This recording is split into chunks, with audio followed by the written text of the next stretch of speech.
Morning को या फिर ठंडियों में आपकी बाइक अगर प्रॉपरली स्टार्ट नहीं ले रही है, जैसे ही अगर मानिए 2-3 घंटा खड़ी हो जाती है, उसके बाद प्रॉपरली स्टार्ट नहीं होती है, तो उसके पीछे क्या रीजंस होते हैं और उसको कैसे सॉल्व किया जाए वो हम बात करने वाले हैं। तो दोस्तों फर्स्ट अगर अगर मैं आपको टिप्स दूं, तो अगर आपकी एफ बाइक है, फ्यूल इंजेक्टर बाइक है, तो दोस्तों फ्यूल इंजेक्टर बाइक में नॉर्मली स्टार्ट करने में उतना ज़्यादा प्रॉब्लम नहीं होता, बिकॉज ईसीयू में बहुत सारे कैलकुलेशंस लिए जाते हैं और उसके हिसाब से जो है आपको स्टार्ट दिया जाता है।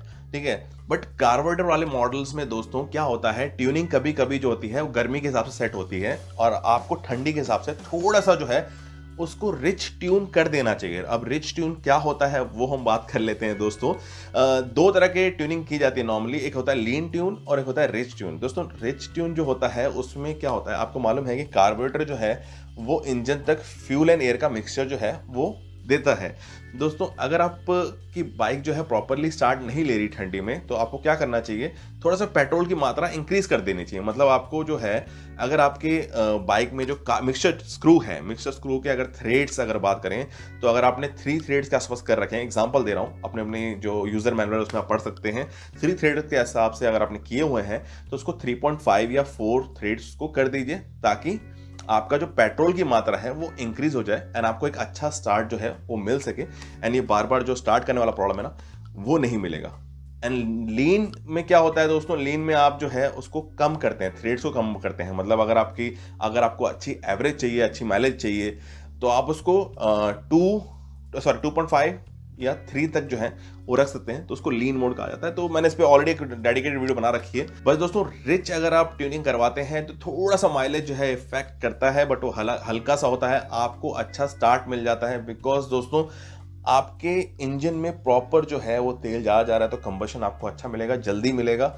अब दोस्तों पॉइंट आता है सेकंड, जो टिप्स मैं आपको देने वाला हूं वो भी जो अगर आपकी बाइक भी ठंडियों में स्टार्ट नहीं हो रही, अगर आपने ट्यूनिंग भी प्रॉपरली करा रखी है, दोस्तों एक और चीज मिलती है बाइक में, वो है चोक। दोस्तों आपको चोक जो है उसका इस्तेमाल करना चाहिए।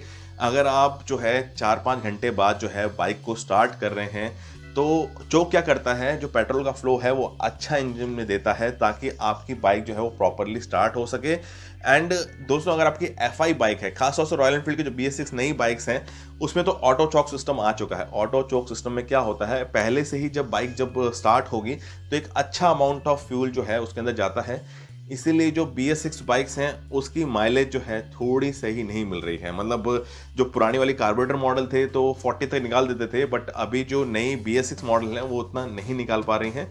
बट ये थोड़ा बहुत राइडिंग स्टाइल पे भी डिपेंड करता है, तो उस पर हम नहीं जाते हैं, पहले हम बात आते हैं स्टार्ट के ऊपर। तो दोस्तों चोक का इस्तेमाल अगर आपकी बाइक में दिया हुआ है चोक, तो दोस्तों जब भी आप मॉर्निंग में 5 से 6 घंटे के बाद बाइक स्टार्ट कर रहे हैं, तो चोक को खींचिए, स्टार्ट करिए, एंड स्टार्ट करने के बाद कम से कम उसको 30 सेकंड के लिए रहने दीजिए। चोक को ऐसा क्या कहते हैं, स्टार्ट हो गया तो उसका बंद कर देते हैं, ऐसा मत करिए। थोड़ा इंजन को वार्म अप होने दीजिए, फिर उसके बाद ही जो है चोक को ऑफ करिए।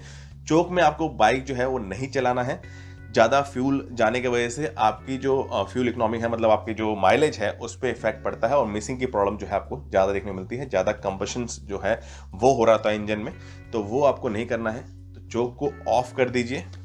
तो दोस्तों नेक्स्ट जो पॉइंट है वो है पेट्रोल। दोस्तों पेट्रोल भी एक रीज़न होता है जिसकी वजह से आपकी बाइक जो है प्रॉपरली स्टार्ट नहीं होती। कई बार जो है हम पेट्रोल पंप से जब हम पेट्रोल फिल करते हैं तो स्टार्टिंग प्रॉब्लम को देखने को मिलती है, बिकॉज पेट्रोल में कई बार ना मिक्सिंग की जाती है। मैं ऐसा नहीं बोलता कि हर एक पेट्रोल पंप ऐसा करता है, बट मैक्सिमम देखने को मिला है कि इन सब चीज़ों में थोड़ी चिटिंग होती है। या फिर आप कहीं लोकल से भरवा रहे हैं जहाँ पेट्रोल पंप अवेलेबल नहीं है, थोड़ी बहुत मिक्सिंग के प्रॉब्लम्स हो जाते हैं, उसकी वजह से भी स्टार्टिंग जो प्रॉब्लम है वो जो है नहीं होती है। तो हमेशा रिकमेंडेशन ये रहेगा कि आप पेट्रोल जो है वो नोन जगह से भरवाइए, एंड दोस्तों जहां पर आपको आइडिया हो, आपके सिटी का आपको नॉर्मली आइडिया होता है, जितने पेट्रोल पंप्स हैं उनके बाद मालूम है कि कौन चीटिंग करता है, किसका पेट्रोल अच्छा होता है, किससे आपकी पेट्रोल में अच्छी माइलेज आती है, किससे नहीं आती है, तो ये चीज़ें चेक करके लीजिए। कई बार क्या होता है, पेट्रोल में मिक्सिंग करने की वजह से कंबशन जो है प्रॉपरली नहीं मिल पाता है। एंड एक और चीज़ मैं बताना चाहता हूँ दोस्तों, यहाँ पर अगर आपकी बाइक जो है ज़्यादा लंबे टाइम तक खड़ी है, मतलब मान लीजिए 2-3 महीने अगर खड़ी है, तो पेट्रोल अगर आपने टैंक में डाला हुआ है, तो मेरा रिकमेंडेशन ये रहेगा कि पेट्रोल को निकाल के नया फ्रेश पेट्रोल आप डलवाइए। बिकॉज जो ज्वलनशीलता होती है, जो जलने का जो बोलते हैं ना, हाई फ्लेमेबल होती हैं जो पेट्रोल, तो वो जो है इवेपोरेट हो जाती है।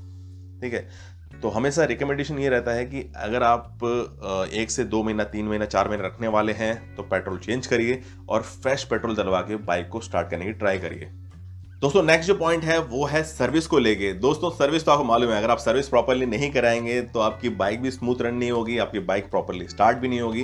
तो दोस्तों अगर आपकी बाइक का जो सर्विस है वो ड्यू हो चुका है तो टाइम टू टाइम जो है सर्विस कराने की ट्राई करिए। अपने इंजन ऑयल ग्रेड के ऊपर मालूम है कि आपको सर्विस किस तरह से कराना है, कब आपकी बाइक मांग रही है, स्टार्ट होने प्रॉब्लम ले रही है, ज़्यादा अच्छा पिकअप नहीं दे रही है, मॉर्निंग में कुछ ना कुछ प्रॉब्लम क्रिएट कर रही है। तो सर्विस टाइम पे कराएंगे ना तो ये सब प्रॉब्लम जो है आपको देखने को नहीं मिलती है। जैसे अपनी बॉडी को सर्विस चाहिए होती है वैसे ही जो है अपनी बाइक को भी टाइम टाइम जो है सर्विस चाहिए होती है। दोस्तों हमारा जो लास्ट पॉइंट है और लास्ट टिप है वो है, अगर आपकी बाइक जो है खुले में खड़ी होती है, मतलब बाहर अगर आप पार्क करते हैं बाइक को नाइट में या फिर ऐसे टाइम पे जहाँ पर आपको लॉन्ग टाइम तक खड़े करना है, तो दोस्तों उसमें एक रिकमेंड ये किया जाता है कि उसमें कवर लगाइए। ठीक है, बॉडी कवर अगर आप लगाते हैं, वाटरप्रूफ कवर अगर आप लगाते हैं तो वो एक इंसुलेटर का वर्क भी करता है, जिससे कि जो ठंड है वो आपकी बाइक में नहीं लगती। और दोस्तों बहुत सारी चीज़ें होती है, कवर यूज़ करना तो बहुत ज़्यादा इंपॉर्टेंट होता है। मैंने बहुत सारी पहली वीडियोस में बता रखा है कि अगर आप ओपन में खड़ा करते हैं, अगर आपके गैराज में ऊपर अगर शेड नहीं है, डस्ट ज़्यादा प्रॉब्लम आती है, तो अगर आप बॉडी कवर यूज़ करते हैं ना तो उससे ना बाइक का वेयर एंड टेयर भी बढ़ जाता है और लाइफ जो है ना वो इंक्रीज हो जाती है। ओवरऑल बाइक की बात कर रहे हैं। एंड इंजन में तो ये है कि दोस्तों अगर आपका इंजन अगर आप बाहर ठंडी में खड़ा करते हैं तो इंजन जो है बहुत ज़्यादा ठंडा होता है। ठंडा होने के बाद जो कंबशन है ना वो प्रॉपरली नहीं मिल पाता है। तो हमेशा आप जो है अगर कवर करके रखते हैं अपनी बाइक को और उसके बाद जब स्टार्ट करते हैं तो स्टार्टिंग जो है वो इशू आपको नहीं मिलता है। तो दोस्तों यहाँ वीडियो कॉन्ट करते हैं। ख्याल रखिए, ध्यान रखिए और देखते रहिए वीडियो। ऐसी बहुत सारी इंफॉर्मेटिव वीडियो आपके लिए आती रहेंगी। बाय।